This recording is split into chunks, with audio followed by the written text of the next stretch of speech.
Hello everybody. The sheer scale of development presently taking place in Azerbaijan's Karabakh region is staggering. As of the 20th of September, there is a new factual reality on the ground, with events unfolding in a chain of enchanting profusion. Baku is establishing the rule of law and order in Karabakh, enforcing its constitution and apprehending criminals who have long awaited justice. The significance of the date of the 28th of September is monumental in the annals of Azerbaijani history. But be in no doubt that even more towering edifices are to be rough-hewn from the Karabakh mountains. Let us try to understand what came to pass during the day preceding the development of the 28th of September, the day itself, and what is to come thereafter. On the 27th of September, Ruben Vardanyan, a separatist busybody tycoon of Armenian ethnicity and Russian connections with no genuine link to Karabakh, who illegally arrived in the territory of Azerbaijan back in September 2022, was detained whilst trying to cross the Azerbaijani-Armenian state border at the Lachin border checkpoint. Vardanyan, who claimed on numerous occasions that he would not leave the region and fight on, actually tried to escape Azerbaijani jurisdiction and ingloriously failed in his erstwhile attempt. As information provided by Azerbaijan's State Security Service states, he is charged under Articles 214.1 financing terrorism, 279.3 participation in the creation and activities of illegal armed formations and groups, and 318.1 illegally crossing the state border of Azerbaijan. Videos showing him in handcuffs reveal a corpulent man in fear. His dilated eyes bespeak badly disguised complicity and distinct hopelessness.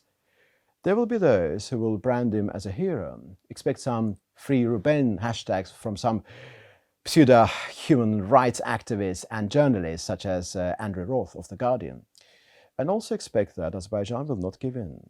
Justice must be served and should be seen as being served.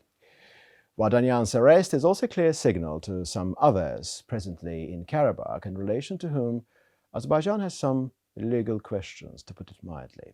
Aray Karatunyan, Arkady Kukasyan, Bakos Arakyan, to name but a few. There is no exhaustive list. And what about the self-dissolution of the separatist junta, self-styled as NKR? This illegal and unrecognized entity has always been outside the sphere of law. It has never had any trappings of remote legitimacy and was practically defunct as of the 20th of September. By the time Azerbaijan halted its counter-terrorism measures on the 20th of September, the junta was virtually dissolved. However, virtually is a big word.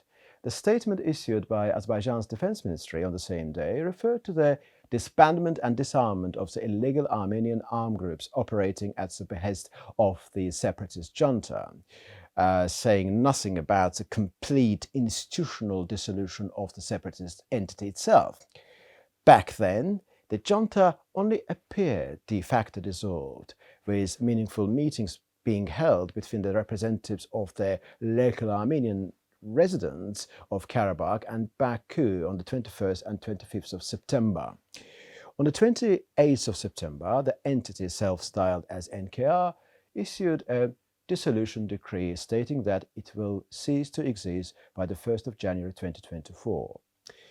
If the 20th of September marks the end of military separatism, the date of the 28th of September signifies death knell of the illegal separatist institutions present in Karabakh.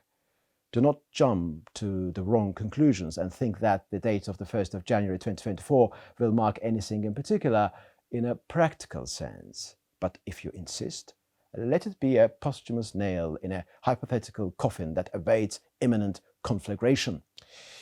The act of self-dissolution has a profound import, adding that final touch to what Baku's counter-terrorism measures induced on the ground in Karabakh, clearing up the picture even more and opening up brighter prospects for the region, with invaluable lessons provided for others in the post-Soviet realm. It is an act of self-immolation, self-reflection, and self-obituary.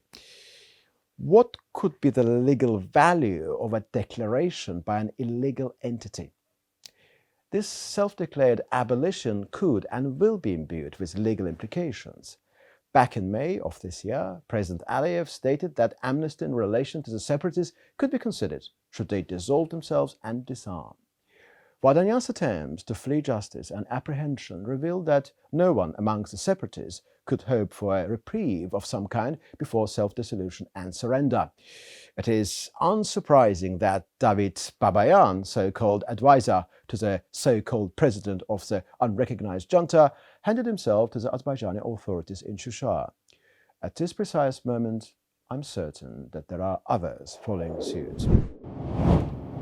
It is high time to address the issue of terminological inexactitude in relation to Karabakh in the international media.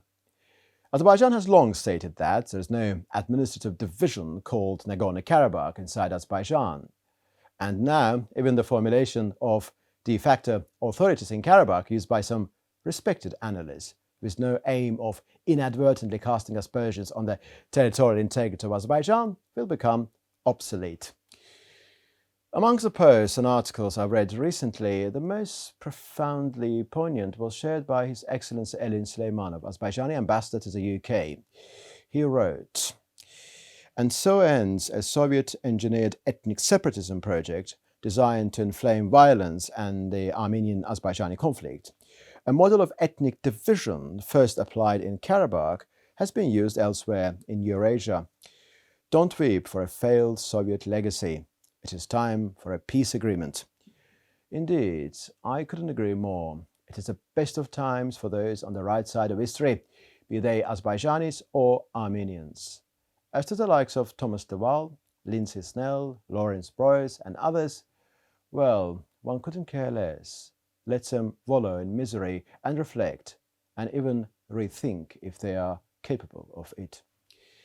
This is indeed time for jubilation, celebration, elation, and I would even say exaltation. As Winston Churchill stated at the end of the Second World War, we may allow ourselves a short period of rejoicing. Thank you very much.